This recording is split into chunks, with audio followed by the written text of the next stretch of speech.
We've known for a very long time that people who eat more plants seem to live longer, lower risk of chronic conditions, better mental health, etc. But we never really understood the mechanism until recently. And that all comes down to our gut microbiome. The information provided in this podcast is educational and not intended to diagnose or treat medical conditions. Are you struggling with bloating, gas, constipation, and fatigue, but don't know what's causing these problems? The Gut Health Reset podcast with Dr. Anne-Marie Barter dives deep into the root causes behind these issues that start in the gut. This podcast will give you the knowledge you need to heal your gut and reset your health. Megan, thank you so much for being here today. And I was just super excited when I got the notification about your book and what you were covering in your book. So I am super excited to have you today. Thank you. No, it's an absolute pleasure. And I'm sure you share that same passion about really getting out the importance of how life-changing nourishing your gut really can be. So essentially that's what How to Eat More Plants is all about. It's taking that, that hard scientific evidence and translating it into a really simple and delicious way of eating that we know is going to really game change in terms of gut health. Well, you are also practicing. You're a clinician as well. And so, as clinicians, we decide to write certain books because of what we see in practice. Is that why you decided to write this book? Yeah, absolutely. I first got into the whole realm of gut health based on, my patients and clients, coming to me of all different backgrounds complaining of gut issues. That was 15 or so years ago. And before a lot of the gut health research had really come to the forefront, I was like, gosh, what is it about the gut? So that's when I embarked on a PhD, looking at whether we target the gut through the right nutrition, whether that can improve things like not just our gut health, but things like our mental health, hormonal health. And it was really that which game changed everything for me. It became so clear that we could improve lives in very real and often surprising ways, literally by targeting the gut. Absolutely. I actually moved over, so I'm Australian by background. I moved over to the UK to work as a research fellow at King's College in London. And I do research study there, but I've always kept my hand in clinical practice because it does make sure your research is very relevant. And I guess my first book, Love Your Gut, was very much about helping people get on top of their digestive issues, whether it's bloating, food intolerances, IBS, etc. And the second book I wrote really just, out of people wanting a follow-on. They're like, okay, great, got on top of those gut issues, but now I want to get on top of things like my hormonal health, my mental health, and I hear that the gut is the way to do that. And my skin health, all of those sorts of gut axes that I talk about. So that's where How to Eat More Plants really came in, that practical guide of translating that new scientific evidence around, what we need to eat to make the most of, this new organ we've discovered. Sure. So why is eating more plants and diverse plants the cornerstone of health? Yeah, look, I think you'll appreciate that we've known for a very long time that people who eat more plants seem to live longer, lower risk of chronic conditions, better mental health, etc. But we never really understood the mechanism until recently. And that all comes down to our gut microbiome. So I'm sure everyone listening, is quite up to speed on that we've got these trillions of microorganisms. The bacteria mostly predominate, but we've got the parasites and fungi and yeast, which actually synergistically work together to make up that gut microbiome, so that community. And what the research has shown is that in all our different types of plant-based food groups, they call them the Super Six in the book, they each contain a different category of these things called phytochemicals. Now, most phytochemicals, like these polyphenols, human cells can't digest. Like dietary fiber, human cells on our own, we don't have the enzymes to absorb them from our gut to get into our blood to feed the rest of our body. That's where the bacteria come in. They are the unique ones with the enzymes to break down fibers and these polyphenols so our body can absorb it and do really beneficial things with it. So actually the mechanism of why these plants are beneficial is because it nourishes the gut bacteria and enables them to not only produce beneficial chemicals, but really to work optimally with, human metabolism. And I think when you say, okay, please, hey, we really need some biodiversity in your gut. What I'm going to have you do is eat different vegetables, each week, and you give folks some tips to do that. But generally, when you suggest a dietary change, people's face goes white. Like they kind of can cook what they can cook, they can do what they can do, and it's hard to get outside of that box. So what are some tips for maybe increasing plants in your diet? Yeah, look, I mean, I want people to firstly know that, you can increase plants in your diet at no extra cost and no extra effort. It's just about when you go to the shops, having that diversity mindset. So instead of just getting your broccoli, get your seed mix of veg. Instead of just getting one like a chickpea, get your mixed types of legumes, for example. So thinking diversity wherever you can. And my food philosophy is all about inclusion. So what can we add to our plate that's going to really nourish the gut bacteria? So make sure whenever you're eating, they also have something on your plate that's going to nourish your gut bacteria. So some type of plant. And that's why a lot of the recipes in the book is, just some really easy ways to sneak in some extra veg. So for example, the smoothies, they all have things like veggies, blended in, like frozen cauliflower, makes a smoothie so creamy and smooth. And you wouldn't actually even know that it's got, a veg in it. So my husband, who when I first met him was very anti-veg, used to do stuff like that. And in the book, I've also got like this, I call it the super pesto, and actually it's mostly based on Brussels sprouts, because a lot of people go, oh, yuck, I hate Brussels sprouts. So I make them that, don't tell them there's Brussels sprouts in it. And then they're like, oh, that's delicious. And then I tell them there's Brussels sprouts in it. So it's all about, I guess, working with the flavors. And that's what I guess the whole recipe element of the book is about, showing how you can make veggies actually really taste delicious and moreish. And I think the more people find that out, then they're more likely to make a few small changes in their diet. So if you're not really into veg at all, I would say literally pick one veg that you're going to add into your diet each week. And then you kind of build up your rapport of getting a little bit more confident, and show how, with a little bit of olive oil and some sea salt mixed in, you can make veg taste so delicious that you'll be going back for seconds. And I think that's a great idea. That's always what I suggest. Just a little bit here, a little bit there, and just add it into your smoothie. And people seem to really resonate to that. It doesn't seem too overwhelming to put this huge recipe, for example. So what benefits can people see by adding in more diverse veggies into their diet?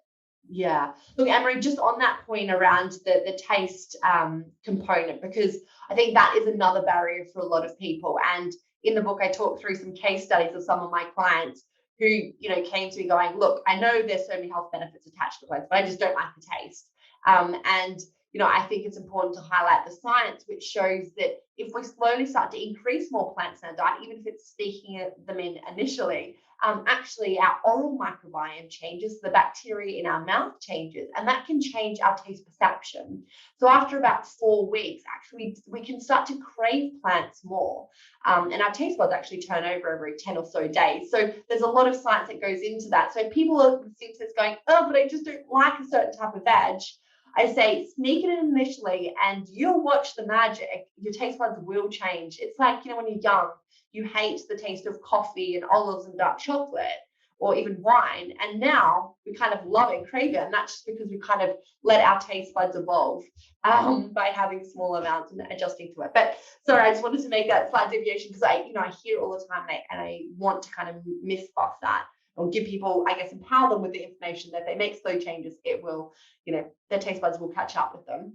But in terms of the far-reaching benefits, I talk about the different 5 axes in the book in a little bit more detail. So the gut-skin axis, the gut-brain axis, the gut metabolism axis, and the gut hormone axis, and the gut immune axis. So these axes essentially is highlighting the science around nourishing the gut bacteria by doing things like adding more plants into it can improve things like your skin health, your mental health, your lower your risk of getting the common cold. And also studies have shown even COVID-19, and I give a case study in the book of that, where it's really powerful research. And that's just because we know that 70% of our immune system lives in the gut. So if you're nourishing those gut bacteria, they train our immune system and keep it really strong so we can fight off anything that kind of comes that way. And then things like hormonal health, we know that the gut bacteria actually help regulate things like our estrogen levels. They produce this enzyme which helps recycle the estrogen in our body. And that's why we see people going through the menopause, if they increase the plants in their diet, they reduce their risk of things like hot flushes by around 20%, according to some clinical trials. So, again, it comes down to the far-reaching benefits of this kind of newly discovered organ within us. Wonderful. Wonderful. And then why did you decide to create a meal plan based on points? Can you tell me a little bit about that? Yeah, look, so in the book, I have these different menu plans. So one for busy families, one for sensitive guts, and one for families, one for busy people, one for sensitive guts. And the one for sensitive guts, I found really important to include because as you'll experience in clinic, so many people say, look, I want to increase more plants, but it makes me more bloated, or I've got issues with legumes, I can't eat them, etc. So what I've done based on some of my research from King's College in London is produced a menu plan that's still very high in dietary fiber, but it's cut out some of these fermentable types of fiber. So I call it the FODMAP light approach. So I'm sure, Anne-Marie, you know about the low FODMAP diet. We take out certain types of fibers to give the gut a bit of rest, and then we systematically reintroduce it. But we know that can be quite restrictive, and if you can't really do that on your own very well, you often run into a lot of trouble. So I've come up with a kind of a safer way to do that by just cutting out some of the really highly fermentable types of food and fibers. And that seems to work really well in people with sensitive guts, to include more fibers and help kind of retrain their gut. And in all of the menu plans, I've got this plant point system because it makes it a little bit more fun to think about how many, a fun way to add extra plants in. So it's about getting people to count how many plants that they, would have normally on a daily or weekly basis, and then go, you know what, I'm going to challenge myself or my family or my colleagues to increase that number by 2 each week. And the thing that we know about each individual plant has got, hundreds of different plant chemicals that's unique to that. So for example, the humble apple has got 300 plant chemicals in it, things like dopamine, feel-good hormones, got inositol, which is good for PCOS. It's got 100 million bacteria, and that's just a humble apple. But if you extrapolate that out to berries and, all the other veg and things like that out there, you appreciate there's literally thousands of plant chemicals for your body and bacteria to enjoy, but you need to get that diversity in. And that comes with the plant point system. Very, very nice. And then what do you feel like our gut can tell us about our overall health? Yeah, I mean, it just got so much information within our gut. And I know other people don't like talking about their poop, and I don't recommend you need to start sharing widely. But I think it is worth that people kind of check in with their poop every fortnight or so. And I'm sure you're very aware of the Bristol stool chart, and I talk a lot about the kind of the different types of poop in the first book, Love Your Gut, where there's 7 types of stools. 1 is like hard Malteser.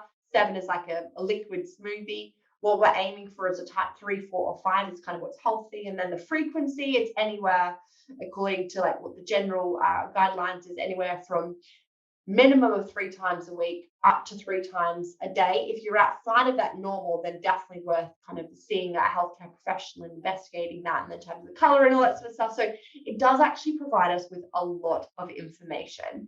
And it's not just, I guess, about gut symptoms as well. So when I was writing that first book, people always ask me, how do you know if your gut's healthy? And I'm like, well, kind of tricky. There's like a few elements to it. So I came up with this 10-question assessment, which I can link for your viewers. That'd be wonderful. Yeah. To fill out. Yeah. And it asks things like how often, yes, about gut symptoms, but how often are you getting sick? How much sleep are you having? How stressed are you? And then it helps scale you from a score of 0 to 20 to see where your gut health is currently at and the key areas you can really work on to maximize your gut health, because everyone's journey is different. Awesome. That's wonderful. And I'm really excited to see that. I think a lot of people would love to fill that out to see really where they are. So I'm excited about that. And then You also talk about a 28-day challenge. Can you tell us a little bit about that? Yeah. So again, we know from clinic that a lot of people, when they are thinking about making dietary challenge changes, they want to make a big change. They're really motivated at some point when they come and see us and like, I just want to make that change. So that's what the 28 challenge is about, is to, over the period of the 28 days, showing you how you can very easy make some significant changes to your diet by, each day focusing on a new challenge, whether it's one day adding cauliflower to your smoothie, whether it's, the next day is, trying a new veg that you haven't tried before. The next day, each day you've got a bit of a challenge. So it kind of motivates you. And across that 28 days, really trying a wealth of new plants that perhaps you wouldn't have in the past. So it's just a fun little way to encourage people to get more plants, really reap the benefits of their gut health, and even challenge it with, some friends or family members. That's wonderful. For you personally, what are kind of 3 must-do things every day for your gut? One, it's a simple one, but a lot of people don't do it enough, is chewing their food well. It sounds really simple, but a lot of people who come with some sort of gut issue, I say to them, look, go away for a week and just start doing that. And about 30% of them get complete resolution of things like their bloating by literally just doing that. And, I would say 90% get some sort of benefit from it. So we know that we not only physically break down food, but we have enzymes in our saliva which start to chemically break it down. So I recommend people aim for at least 15 to 20 chews, most mouthfuls. Obviously, it depends if you're going to chew your soup or anything like that, but that's kind of the guideline. So chewing your food well, I think, is a really important one. Taking some time out to really nourish that gut-brain axis, so that two-way communication occurs between your gut and your brain. Because if you're stressed up here, you'll know that's going to strangle your gut, and no matter what you eat, it's not going to feel great. And it can lead to hormonal issues, etc. So whether it's doing some belly breathing, I've got in the book some box breathing exercises, or whether it's going for a walk in the forest, all those sorts of really simple things and, practical strategies we can do just to give ourselves kind of 10 minutes gut brain rest. I think that is a really important kind of second tip. And the third one, of course, is around diet. So I would say at each mealtime, thinking, okay, maybe I've got some of my favorite meals here, favorite foods here, or even at snack time, but what on my plate is going to feed my gut bacteria? Because, if you're having friendo for dinner, you're going to make sure you always cater for them as well. And I like to think of the bacteria as nerdy as it is, kind of like this little inner community of, support for me. So, they have my back. I just have to have theirs by nourishing them right. And, they will help me live longer, have better skin, have better mental health. I just kind of need to nourish them. Awesome. Well, thank you so much for being here and sharing your wonderful knowledge with us. It's an absolute pleasure. Thanks so much for having me. Awesome. And thank you so much for everybody else out there listening to the Gut Health Reset podcast. Please subscribe and say hello. We want to hear more from you, and make sure to send us a link of something that you would like to hear topic wise. We always love to hear from you. Take care. Bye-bye.